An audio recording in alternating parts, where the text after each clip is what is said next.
नमस्कार साथियों, स्वागत है आपका हमारे YouTube चैनल प्राचीन वेद ज्ञान में। दोस्तों, आज हम आपके लिए लाए हैं एक और नया प्रसंग। द्रौपदी अपने 5 पतियों से संबंध कैसे बनाती थी, जानिए रहस्य। इस तरह से द्रौपदी अपने 5 पतियों के साथ बिताती थी समय। जाने पांडवों के साथ कैसे थे संबंध। महाभारत ग्रंथ के अनुसार द्रौपदी के 5 पति थे और ये पहली ऐसी महिला थी जिसने 5 व्यक्तियों से विवाह किया था। द्रौपदी के विवाह की कथा के अनुसार द्रौपदी को अर्जुन ने स्वयंवर प्रतियोगिता में जीता था। लेकिन कुछ ऐसा हुआ कि द्रौपदी को अर्जुन के 4 भाइयों से विवाह करना पड़ा। द्रौपदी की कथा। स्वयंवर में द्रौपदी को जीतने के बाद जब अर्जुन अपने 4 भाइयों के साथ द्रौपदी को लेकर अपनी मां के पास गए तो उनकी मां ने द्रौपदी को 5 भाइयों में बांटने का आदेश दिया। दरअसल पांडवों की मां कुंती ने सोचा कि उनके बेटे दक्षिणा लेकर आए हैं और कुंती ने दक्षिणा को 5 भाइयों को आपस में बांटने का आदेश दे दिया, जिसकी वजह से द्रौपदी को 5 पांडवों से विवाह करना पड़ा। द्रौपदी 5 व्यक्ति से विवाह करने के पक्ष में नहीं थे। तब द्रौपदी को कृष्ण जी ने उनकी तपस्या के बारे में बताया। कृष्ण जी ने द्रौपदी से कहा कि पिछले जन्म में तुम सर्वगुण संपन्न थी और ऐसा होने के कारण तुम्हें योग्य वर नहीं मिल पाया था, जिसके चलते तुमने भगवान शंकर की तपस्या की और शंकर भगवान से तुमने गलती से 5 बार वर मांग लिए, जिसकी वजह से तुम्हें इस जन्म में 5 पति मिले हैं। श्री कृष्ण द्वारा बताई गई इस बात को जानने के बाद द्रौपदी पांडवों से विवाह करने के लिए राजी हो गई। वहीं 5 पतियों के साथ द्रौपदी किस तरह से रहे, इसका हल खुद श्री कृष्ण ने द्रौपदी को दिया और द्रौपदी से कहा कि वो एक पांडव के साथ 1 साल का समय बिताए। इस दौरान उनके कक्ष में कोई और पांडव प्रवेश न करें। वहीं अगर कोई पांडवों उनके कक्ष में प्रवेश कर लेता है तो उसे तुरंत 1 साल के लिए वनवास पर भेज दिया जाए।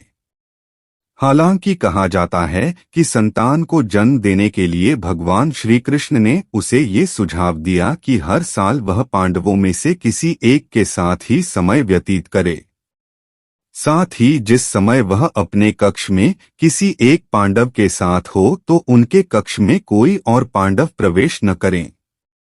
यदि कोई पांडव ऐसा गलती से भी कर लेता है तो उसे 1 वर्ष का देश निकाला भुगतना होगा। माना जाता है कि द्रौपदी, जो 5 पांडवों की पत्नी थीं, 1 से 1 साल के समयांतराल के लिए हर पांडव के साथ रहती थी। उस समय किसी दूसरे पांडव को द्रौपदी के आवास में घुसने की अनुमति नहीं थी। इस नियम को तोड़ने वाले को 1 साल तक देश से बाहर रहने का दंड था।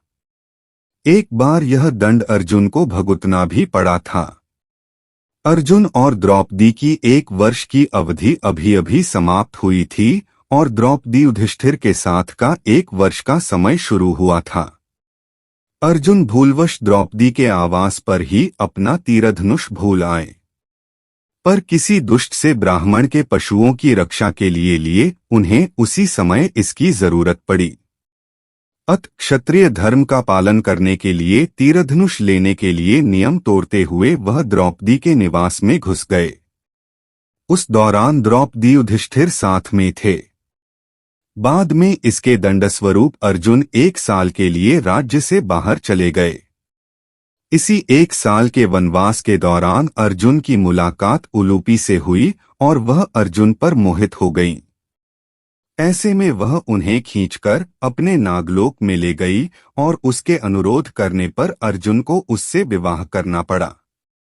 कहते हैं कि दोनों 1 वर्ष तक साथ रहे।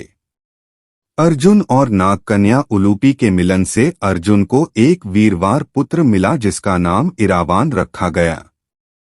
द्रौपदी के 5 पुत्र थे। द्रौपदी ने 1-1 वर्ष के अंतराल से 5 पांडव के 1-1 पुत्र को जन्म दिया था। लेकिन दुर्भाग्य की इन 5 पुत्रों को अश्वत्थामा ने मार दिया था। एक दिन की बात है, पांडव और ब्राह्मण लोग आश्रम में बैठे थे। उसी समय द्रौपदी और सत्यभामा भी आपस में मिलकर एक जगह बैठी थीं। दोनों ही आपस में बातें करने लगीं। सत्यभामा ने द्रौपदी से पूछा, बहन, तुम्हारे पति पांडवजन तुमसे हमेशा प्रसन्न रहते हैं। मैं देखती हूं कि वे लोग सदा तुम्हारे वश में रहते हैं। तुम मुझे भी ऐसा कुछ बताओ कि मेरे श्याम सुंदर भी मेरे वश में रहें। तब द्रौपदी बोली, सत्यभामा, ये तुम मुझसे कैसी दुराचारिणी स्त्रियों के बारे में पूछ रही हो? जब पति को यह मालूम हो तो वह अपनी पत्नी के वश में नहीं हो सकता। तब सत्यभामा ने कहा, तो आप बताएं कि आप पांडवों के साथ कैसा आचरण करती हैं। उचित प्रश्न जानकर तब द्रौपदी बोली, सुनो, मैं अहंकार और काम क्रोध को छोड़कर बड़ी ही सावधानी से सब पांडवों की स्त्रियों सहित सेवा करती हूँ। मैं ईर्ष्या से दूर रहती हूँ। मन को काबू में रखकर कटु भाषण से दूर रहती हूँ। किसी के भी समक्ष असभ्यता से खड़ी नहीं होती हूँ।